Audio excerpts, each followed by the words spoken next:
السلام علیکم ورحمۃ اللہ وبرکاتہ۔ محترم ناظرین، ہم اپنے اس چینل پر ایک نئے سلسلے کا آغاز کرنے جا رہے ہیں جس کا نام ہوگا آپ کے مسائل اور اس کا حل۔ تو اس عنوان کے ذریعے سے آپ کے سوالات کو قرآن و حدیث کی روشنی میں حل کیا جائے گا اور ویڈیو کی شکل میں آپ سبوں کے سامنے پیش کیا جائے گا۔ ہم نے یہ عنوان اس لیے رکھا ہے کہ آج ہم دیکھتے ہیں کہ معاشرے کے اندر ہمارے بہت سارے نوجوان بچے جو دینی مسائل سے ناواقف ہیں اور پوچھنے میں بھی شرم محسوس کرتے ہیں، جیسے طہارت کے مسائل ہیں اور دیگر نماز کے مسائل ہیں، جس کے بارے میں ناواقفیت کی وجہ سے وہ غلط طور پر اپنے عمل کرتے ہیں۔ اس لیے ضروری سمجھا میں نے کہ ان مسائل کو سوالات کے ذریعے سے حل کیا جائے اور جو سوالات لوگوں کے ہوں ان کے نام کو اخفا رکھ کر کے، مخفی رکھ کر کے ان کے جوابات کو ان تک پہنچایا جائے، تاکہ اس طرح سے انہیں کوئی عار بھی محسوس نہ ہو اور صحیح طور پر مسائل بھی ان کو معلوم ہو جائے اور ان پر ان کا چلنا آسان ہو جائے۔ تو لہٰذا آج کا تازہ مسئلہ جو ایک صاحب نے مجھ سے پوچھا کہ مولانا کہ اگر ہم دن رات اللہ اللہ کرتے رہے اور عبادت ہی میں مشغول و مصروف رہے تو پھر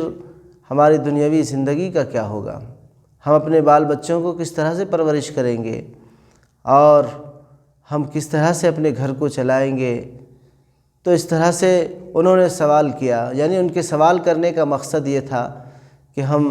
دن رات اللہ اللہ کرتے رہیں تو پھر ہمارے دنیا کے مسائل بگڑ جائیں گے، وہ ہو نہیں سکے گا۔ تو اس کا جواب یہ ہے کہ کہیں بھی اللہ تبارک تعالیٰ نے، شریعت نے یہ نہیں کہا ہے کہ آپ دن رات ہمیں یاد کرتے رہو اور اللہ اللہ کرتے رہو۔ کہیں ایک گوشہ پکڑ لو اور ایک کونے میں بیٹھ کر تم اللہ کے یاد میں محو رہو، ڈوب جاؤ، غرق رہو اور صرف دن رات، شب و روز، لیل و نہار مجھے ہی یاد کرتے رہو۔ ایسا کہیں شریعت نے نہیں بتلایا، بلکہ شریعت نے تو صرف دن رات میں 5 وقت کی نماز فرض کی ہے اور اس کے لیے کوئی زیادہ وقت نہیں لگتا ہے۔ اگر ہم اپنے 24 گھنٹے کے اندر دیکھیں اور اس کا موازنہ کریں کہ ہمارا وقت کتنا اس میں صرف ہوتا ہے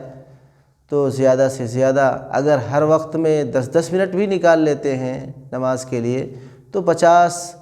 منٹ میں یہ فرض ادا ہو جاتی ہے۔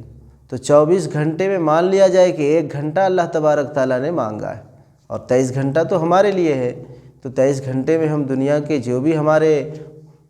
کام ہیں، کاج ہیں، جو بھی ہماری مشغولیت ہے، مصروفیت ہے، ہم اچھے انداز سے دنیا بھی کما سکتے ہیں حلال طریقے سے۔ تو ہمارے دنیا پر بھی کوئی زد نہیں پڑتا ہے عبادت کرتے ہوئے۔ ایسا نہیں کہ ہم عبادت کریں گے تو ہماری دنیا کمزور ہو جائے گی اور دنیاوی اعتبار سے ہم انحطاط کو چلے جائیں گے، تنزل کو چلے جائیں گے اور ہمارا دنیا بالکل خسارے میں، نقصان میں ہو جائے گا، بلکہ ہم عبادت کے ساتھ ساتھ دنیا کو بھی سجا سکتے ہیں، سنوار سکتے ہیں۔ ایسا نہیں ہے کہ دین ہم پر آ کر کے ہمارا نقصان کیا ہے، ایسا نہیں ہے۔ اللہ تبارک تعالیٰ نے قرآن عزیز کے اندر فرمایا ہے لا یکلف اللہ نفسا الا وسعها، کہ ہم نے انسان کو اتنا ہی کا مکلف بنایا ہے جتنا وہ سہ سکے۔ تو ایسا نہیں مکلف بنایا اللہ تبارک تعالیٰ نے کہ تم دن رات میری عبادت کرتے رہو۔ ایسا بھی نہیں ہے کہ نصف دن یعنی 24 گھنٹے کا نصف تم میرے لیے دے دو اور نصف آدھا تم اپنے لیے استعمال کرو۔ اگر دیکھا جائے تو بہت ہی کم عبادت کے لیے اللہ تبارک تعالیٰ نے وقت مانگا۔ 5 وقت کی نماز کتنا وقت لگتا وہ اللہ کے لیے ہے، باقی وقت جو بچ جاتا ہے وہ اپنے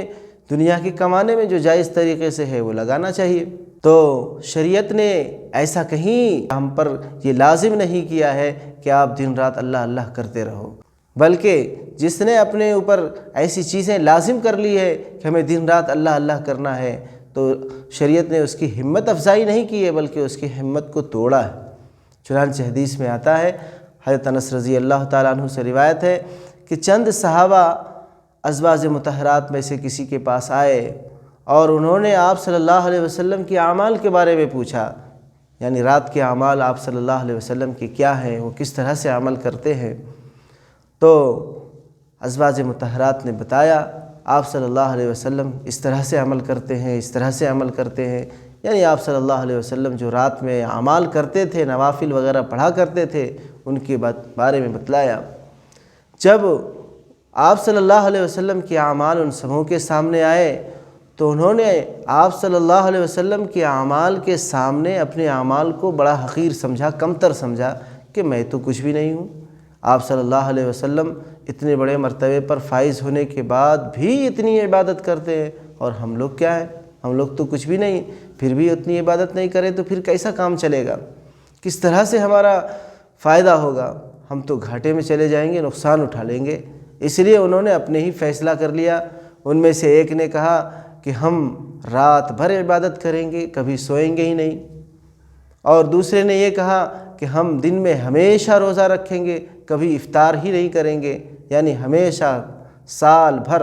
پورے روزے سے رہیں گے، بلکہ زندگی بھر روزے سے رہیں گے۔ اور ایک نے تو یہ کہا کہ ہم نکاح ہی نہیں کریں گے، شادی ہی نہیں کریں گے، کیونکہ اب شادی کے ذریعے سے بیوی کے خرچے آئیں گے، پھر بال بچے پیدا ہوں گے تو پھر اس کے اندر ہمیں لگنا پڑے گا، اس کے انتظام میں، ان کے انصراف میں، ان کی ضرورتوں کو پوری کرنے میں ہمارا وقت صرف ہوگا، تو ہم اللہ کی عبادت نہیں کر سکیں گے، لہٰذا نہ رہے بانس نہ بجے بانسری، ہم نکاح ہی نہیں کریں گے۔ تو اس طرح سے ان لوگوں نے فیصلہ کر لیا۔ اور جب پیارے آقا صلی اللہ علیہ وسلم تشریف لائے تو ازواج مطہرات جن سے کہ پوچھا گیا تھا یہ مسئلہ، انہوں نے آپ صلی اللہ علیہ وسلم کو یہ باتیں بتائی کہ کچھ صحابہ آئے تھے اور آپ کے اعمال کے بارے میں پوچھ رہے تھے۔ جب ان لوگوں کو آپ کے اعمال کے بارے میں گوش گزار کیا گیا، بتلایا گیا، تو ان لوگوں نے یہ اہم فیصلے کر لیے۔ ان میں سے ایک نے یہ کہا کہ ہم رات بھر جاگیں گے، کبھی نہیں سوئیں گے۔ ان میں سے ایک نے کہا کہ ہم ہمیشہ روزہ رکھیں گے، کبھی نہیں افطار کریں گے، اور ایک نے یہ کہا کہ ہم نکاح ہی نہیں کریں گے۔ آپ صلی اللہ علیہ وسلم یہ جواب سن کر بڑے برانگیختہ ہوئے، غضبناک ہوئے، غصے میں آ گئے، اور پھر آپ صلی اللہ علیہ وسلم مسجد تشریف لائے اور پھر پوچھا کیا تم لوگوں نے ایسا ایسا کہا ہے؟ یاد رکھو میں تم میں سب سے زیادہ ڈرنے والا ہوں، سب سے زیادہ متقی ہوں، اللہ سے ڈرتا ہوں، لیکن پھر بھی میں سوتا بھی ہوں اور جاگتا بھی ہوں اور روزہ بھی رکھتا ہوں اور افطار بھی کرتا ہوں، اور میں نے نکاح بھی کیا ہے۔ اور پھر آپ صلی اللہ علیہ وسلم نے فرمایا کہ جو میری سنت سے اعراض کرے، ان سے ہٹ کے زندگی بسر کرنا چاہے، وہ ہم میں سے نہیں ہے۔ تو دیکھیے اس حدیث سے کیا معلوم ہوتا ہے کہ آپ صلی اللہ علیہ وسلم نے اس کی ہمت افزائی نہیں کی، بلکہ اس کی ہمت شکنی کی، اس کی ہمت کو توڑا۔ یہ نہیں کہا کہ تم دن رات اللہ اللہ کی عبادت کرتے رہو، اللہ اللہ کرتے رہو، اللہ کی یاد میں غرق رہو، ڈوبے رہو، بلکہ یوں فرمایا کہ دیکھو تمہارے اوپر تمہارے آنکھ کا بھی حق ہے، تمہارے جسم کا بھی حق ہے، تمہارے بدن کا بھی حق ہے، لہٰذا تم اپنے آنکھ کو بھی آرام دو، اپنے جسم کو بھی آرام دو۔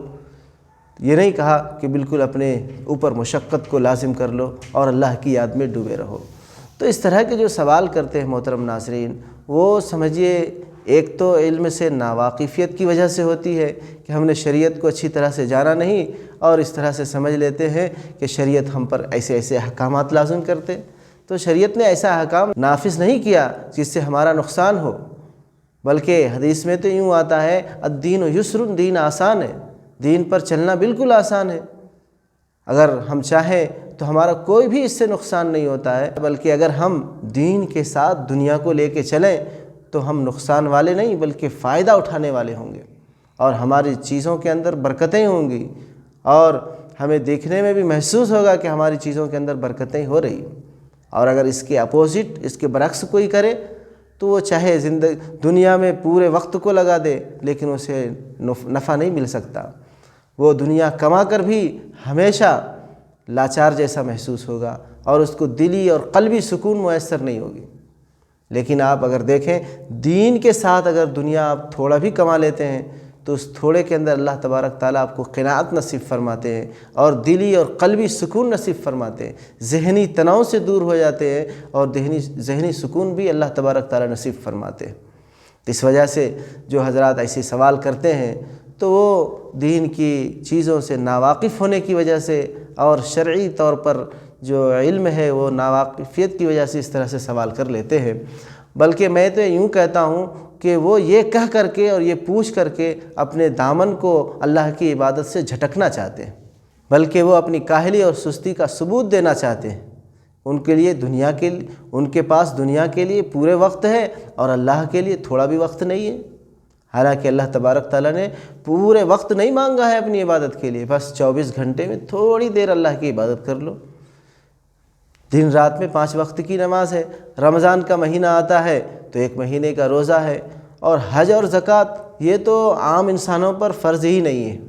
بلکہ وہ ان سے متعلق ہے جو مالدار ہیں۔ اگر کوئی مالدار ہے تو اس پر زکوٰۃ واجب ہے، حج فرض ہے، ورنہ جو عام آدمی ہے جس پر جو مالدار نہیں ہے اس کے اوپر تو یہ دونوں عبادت فرض ہی نہیں ہوتے۔ تو یہ دو اگر دیکھا جائے تو 2 ہی اہم عبادت، ایک روزہ اور ایک نماز، اور اس کے لیے بولے کہ ہمارے پاس وقت کہاں ہے، ہم دن رات اللہ اللہ کرتے رہے تو ہمارے دنیا کے کاروبار کیا ہوں گے، کیسا چلیں گے؟ یہ تو سمجھیے ایک احمقانہ سوال ہے اور ایک بیوقوفانہ سوال ہے۔ اس طرح سے کہہ کر کے ہم اپنے دامن کو اللہ کی عبادت سے جھٹک کر کے دور ہونا چاہتے ہیں۔ تو اگر کوئی اس طرح سے دور ہونا چاہے تو وہ اپنا ہی نقصان کرنے والے ہیں، اللہ تبارک تعالیٰ کا اور دین کا کوئی نقصان ہونے والا اس سے نہیں ہے۔ اسی طرح سے میرے دوستو، اگر آپ لوگوں کو بھی کوئی مسائل پوچھنا ہے اور اس کا حل آپ شرعی طور پر قرآن و حدیث کی روشنی میں جاننا چاہتے ہیں تو ہمارے کمنٹ سیکشن میں اپنے سوال کو رکھیں، انشاءاللہ ویڈیو کی شکل میں آپ کا جواب آپ تک پہنچایا جائے گا انشاءاللہ الکریم۔ السلام علیکم ورحمۃ اللہ وبرکاتہ۔